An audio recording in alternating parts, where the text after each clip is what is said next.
সংবাদ সবাইকে স্বাগত জানাচ্ছি। আমি ফিরোজ তোহা। শুরুতেই সংবাদ শিরোনাম জানিয়ে দেব এই মুহূর্তে হাতে পাওয়া সর্বশেষ গুরুত্বপূর্ণ আপডেট। আন্তর্জাতিক সংবাদ।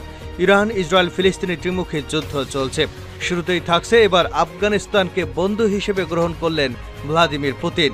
আফগানিস্তানের বর্তমান সরকারকে বন্ধু হিসেবে আখ্যায়িত করেছেন ভ্লাদিমির পুতিন।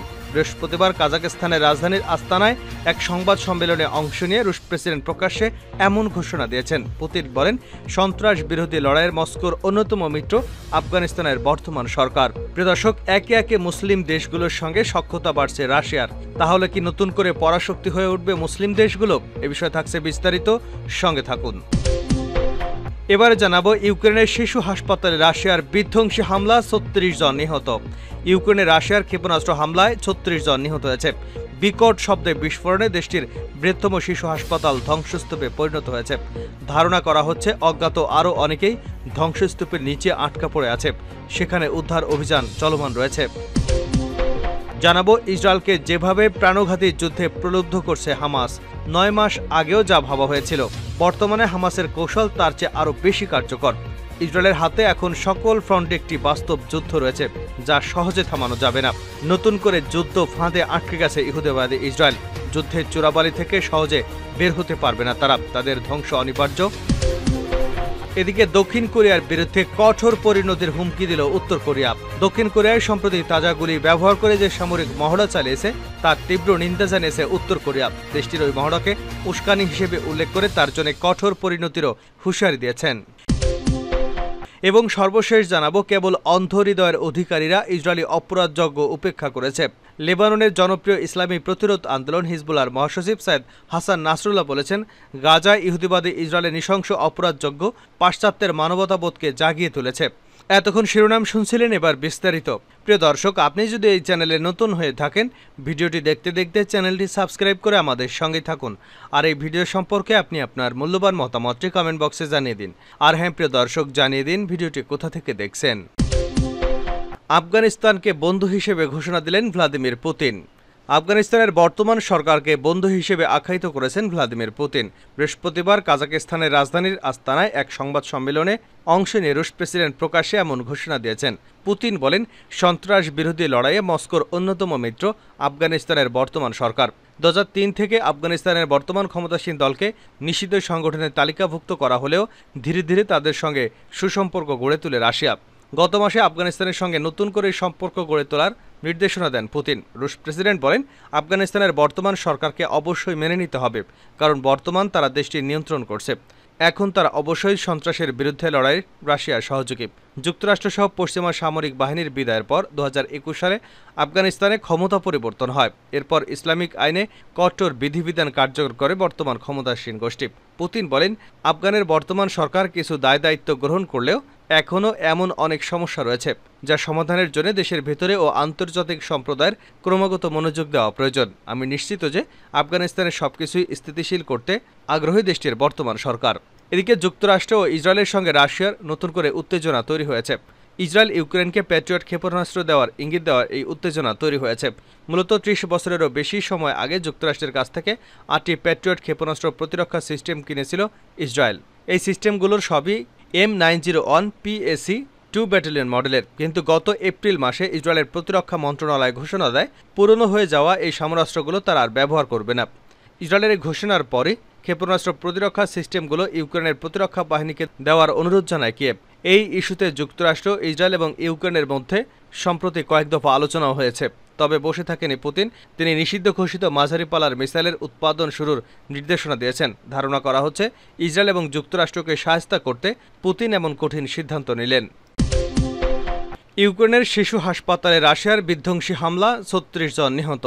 ইউক্রেনে রাশিয়ার ক্ষেপণাস্ত্র হামলায় 36 জন নিহত হয়েছেন। বিকট শব্দে বিস্ফোরণে দেশটির বৃহত্তম শিশু হাসপাতাল ধ্বংসস্তূপে পরিণত হয়েছে। ধারণা করা হচ্ছে অজ্ঞাত আরও অনেকেই ধ্বংসস্তূপের নিচে আটকা পড়ে আছে। সেখানে উদ্ধার অভিযান চলমান আছে। স্থানীয় সময় সোমবার হাসপাতালটিতে অতর্কিত রুশ হামলা নিন্দা জানিয়েছে পশ্চিমা এবং জাতিসংঘের নেতারা। ঘটনার পর ইউক্রেনের প্রেসিডেন্ট জেলেন্সকি প্রতিশোধ নেওয়ার হুমকি দিয়েছেন। জাতিসংঘের মহাসচিব অ্যান্তোনিও গুতেরেসের একজন মুখপাত্র এটিকে বিশেষভাবে মর্মান্তিক হামলা উল্লেখ করে এর তীব্র নিন্দা জানিয়েছেন। সেই সঙ্গে ব্রিটেন, ফ্রান্স, ইকুয়েডর, স্লোভাকিয়া এবং যুক্তরাষ্ট্রের অনুরোধে মঙ্গলবার নিরাপত্তা পরিষদের জরুরি বৈঠক বসবে। জেলেন্সকি বলেন, ক্যান্সারে আক্রান্ত শিশুদের জন্য আমাদের প্রধান চিকিৎসা কেন্দ্র কিয়েভের ওকমাদিত হাসপাতালে সরাসরি ক্ষেপণাস্ত্র আঘাত এনেছে। 2022 সালের ফেব্রুয়ারিতে রাশিয়ার আগ্রাসনের পর রাজধানীতে সবচেয়ে ভারী হামলার অংশ ছিল এটি। টেলিগ্রাম মেসেজিং অ্যাপে জেলেন্সকি লিখেছেন, রাশিয়ার সমস্ত অপরাধের জন্য অবশ্যই পুরোপুরি জবাবদিহি করতে হবে। মানুষের বিরুদ্ধে, শিশুদের বিরুদ্ধে এবং সাধারণভাবে মানবতার বিরুদ্ধে এই হামলা। জাতিসংঘে যুক্তরাজ্যের রাষ্ট্রদূত বারবারা উডওয়ার্ড বলেন, আমরা হাসপাতালে রাশিয়ার কাপুরুষ শিশুতে এবং বিকৃত হামলার জবাব দেব। ইতালি পররাষ্ট্রমন্ত্রী অ্যান্তোনিও তাজানি এই ক্ষেপণাস্ত্র হামলাকে যুদ্ধ অপরাধ বলে অভিহিত করেছেন। ব্রিটিশ প্রধানমন্ত্রী কের স্টারমার নিষ্পাপ শিশুদের উপর হামলাকে জঘন্য বলে নিন্দা জানিয়েছেন। ইসরায়েলকে যেভাবে প্রাণঘাতী যুদ্ধে প্রলুব্ধ করছে হামাস, 9 মাস আগে যা ভাবা হয়েছিল, বর্তমানে হামাসের কৌশল তার চেয়ে আরও বেশি কার্যকর। ইসরায়েলের হাতে এখন সকল ফ্রন্টে একটি বাস্তব যুদ্ধ রয়েছে, যা সহজে থামানো যাবে না। হামাসের 7 অক্টোবরের হামলা নিয়ে একটি মূল প্রশ্নের সদুত্তর আজও মেলেনি। হামাস কি ভেবেছিল সেদিন ওই মাত্রায় ইসরায়েলে আঘাত করলে তাদের উপর কি ঘটবে? প্রথম দিকে আমি বিশৃঙ্খলা তত্ত্বকে সামনে এনেছিলাম। সেটা ছিল এইরকম যে ইসরায়েলের সামরিক লক্ষ্যবস্তুতে আঘাত হানা এবং উঁচু স্তরে জিম্মিদের নিয়ন্ত্রণের বাইরে নিয়ে যেতে সীমিত আকারের অভিযান পরিচালনা করা। যাই হোক, ইসরায়েলের গাজা ব্রিগেডের অপ্রত্যাশিত পতনের জন্য ধন্যবাদ।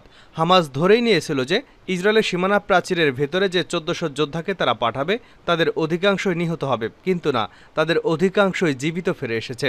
হামাস এবং অন্যান্য সশস্ত্র গোষ্ঠীগুলো তাদের পূর্ব নির্ধারিত টার্গেটগুলো থেকে বিচ্ছিন্ন হয়ে পড়েছিল এবং ভুলক্রমে তারা একটি মিউজিক ফেস্টিভ্যালে হোঁচট খায়, কারণ ফেস্টিভ্যালের ব্যাপারে তাদের কিছুই জানা ছিল না। পরবর্তীতে সেখানকার হত্যাকাণ্ডটি সব হিসাব নিকাশ পাল্টে দেয়। একজন উপসাগরীয় কূটনৈতিকের ভাষায় সেটি ছিল ভুল হিসাবের মূল।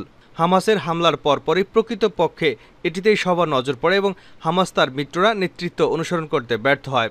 যেদিন হামাস হামলা চালায় সেদিন গ্রুপটির সামরিক কমান্ডার মোহাম্মদ দেইফ হামলার কিছু আগে প্রস্তুত করা এক অডিও বার্তায় প্রতিরোধের অক্ষ হিসেবে মিত্রদের তাদের সংগ্রামে যোগ দেওয়ার আহ্বান জানিয়েছিল। লেবানন, ইরান, ইয়েমেন এবং ইরাক ও সিরিয়ায় আমাদের ইসলামী প্রতিরোধ আন্দোলনের ভাইরা, এটি হলো সেই দিন, জনগণকে সঙ্গে নিয়ে আপনাদের প্রতিরোধ যোদ্ধাদের ফিলিস্তিনিদের পক্ষে একত্রিত হওয়ার দিন। কিন্তু হিজবুল্লাহ একজনের কথায় মুগ্ধ হয়ে যুদ্ধে ঝাঁপিয়ে পড়া কিংবা হঠাৎ যুদ্ধে জড়ানো তাদের আনুকূল্য এবং পছন্দনীয় ছিল না, যদি না ইসরায়েল গাজা ব্রিগেডের হিজবুল্লাহকে চমকে না দিত। কারণ এমনকি ইসরায়েল সীমান্তের কাছাকাছি গ্রামে থাকা হিজবুল্লাহ যোদ্ধারাও এ ব্যাপারে আগে থেকে সতর্ক ছিল না। একজন কমান্ডার বলেছিলেন, আমরা একটি যুদ্ধের জন্য জেগে উঠেছিলাম, ফলে স্পষ্টতই হিজবুল্লাহর পক্ষ থেকে একটি পরিকল্পিত প্রতিক্রিয়া আসবে সেটি হামাসও আশা করেনি, কিংবা তাদের স্ক্রিপ্টেও তা ছিল না। 7 অক্টোবরের হামলার পর হামাস যোদ্ধাদের যেটি করণীয় ছিল তা হলো যুদ্ধ চালিয়ে যাওয়ার পাশাপাশি মিত্রদের জন্য অপেক্ষা করা এবং গাজায় ইসরায়েলের স্বাভাবিক আগ্রাসন অযুত্বকে চলতে দেওয়া। ইসরায়েলি হামলার জবাবে হিজবুল্লাহর পাল্টা হামলার প্রতিক্রিয়ায় 2 সপ্তাহ পর হামাসের প্রবাস অফিসের প্রধান খালেদ মিশেল হিজবুল্লাহকে ধন্যবাদ জানান, তবে তিনি স্পষ্টভাবেই তাদের পক্ষ থেকে আরও কঠোর প্রতিক্রিয়া প্রত্যাশা করেন। Hezbollah secretary general Hassan Nasrallah এ ব্যাপারে আরও 3 সপ্তাহ নীরব ভূমিকা পালনের পর এক প্রতিক্রিয়ায় তিনি বলেন, হামাসের অভিযানের ব্যাপারে সিদ্ধান্ত এবং তা কার্যকরের বিষয়টি শতভাগই ফিলিস্তিনিদের। নাসরুল্লাহ আরও বলেন, এই হামলার ব্যাপারে সিদ্ধান্ত এবং কার্যকরের ক্ষেত্রে তা প্রতিরোধ গ্রুপগুলোর কোনো প্রভাব নেই। হিজবুল্লাহ নেতার এই বক্তব্য আরও গুরুত্ব হয়ে ওঠে যখন ইরানের সর্বোচ্চ ধর্মীয় নেতা আয়াতুল্লাহ আলী খামেনি হামাসের রাজনৈতিক শাখার প্রধান ইসমাইল হানিয়াকে বলেছিলেন যে ইরান এই যুদ্ধে সরাসরি হস্তক্ষেপ করবে না, যদিও তারা গোষ্ঠীটির প্রতি রাজনৈতিক এবং নৈতিক সমর্থন অব্যাহত রাখবে। এতক্ষণ আমরা নভেম্বরের মাঝামাঝি সময়ের মধ্যে ছিলাম এবং হামাসের কৌশল স্পষ্টতই একটি আঞ্চলিক যুদ্ধের গোড়াপত্তনের দিকে মোড় নিচ্ছিল।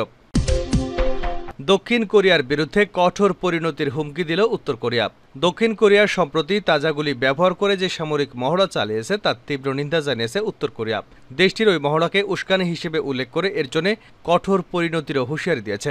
দক্ষিণ কোরিয়া গত সপ্তাহে জানিয়েছিল দেশটি উত্তর কোরিয়া সীমান্তে তাজাগুলি ব্যবহার করে একটি মহড়া শুরু করেছে। 2 কোরিয়ার মধ্যে উত্তেজনা প্রমোশনের জন্য পিয়ংইয়ং সিউল 2018 সালে যে সামরিক চুক্তি সই হয়েছিল সেটি স্থগিত রেখে মহড়াটি চালায় দক্ষিণ কোরিয়া।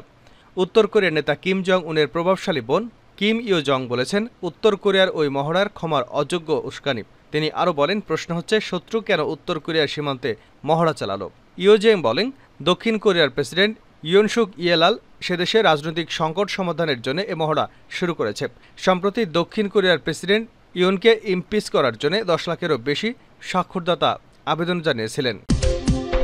কেবল অন্ধ হৃদয়ের অধিকারীরাই ইসরায়েলি অপরাধযোগ্য উপেক্ষা করেছে হিজবুল্লাহ প্রধান। লেবাননের জনপ্রিয় ইসলামী প্রতিরোধ আন্দোলন হিজবুল্লাহর মহাসচিব সৈয়দ হাসান নাসরুল্লাহ বলেছেন, গাজায় ইহুদিবাদে ইসরায়েলের নৃশংস অপরাধযোগ্য পাশ্চাত্যের মানবতাবোধকে জাগিয়ে তুলেছে। গতকাল শোকাবহ মহররম তথা মহানবীর দৌহিত্র ইমাম হুসাইনের শাহাদাত বার্ষিকী স্মরণে আয়োজিত অনুষ্ঠানাদির অংশ হিসেবে এক বক্তৃতায় তিনি এমন মন্তব্য করেছেন। হিজবুল্লাহর মহাসচিব বলেছেন, যারা এই অপরাধযজ্ঞকে উপেক্ষা করেছে তারা অন্ধ হৃদয়ের অধিকারী। পার্স টুডে জানিয়েছে, জনাব নাসরুল্লাহ গাজা এবং ফিলিস্তিনি জাতির প্রতি সহায়তায় হিজবুল্লাহ দৃঢ় সংকল্পের কথা জানিয়ে বলেছেন, এ ব্যাপারে হিজবুল্লাহ অত্যন্ত উচ্চ মনোবল এবং সংকল্প নিয়ে আল আকসা তুফানের যুদ্ধে শরিক হয়েছে।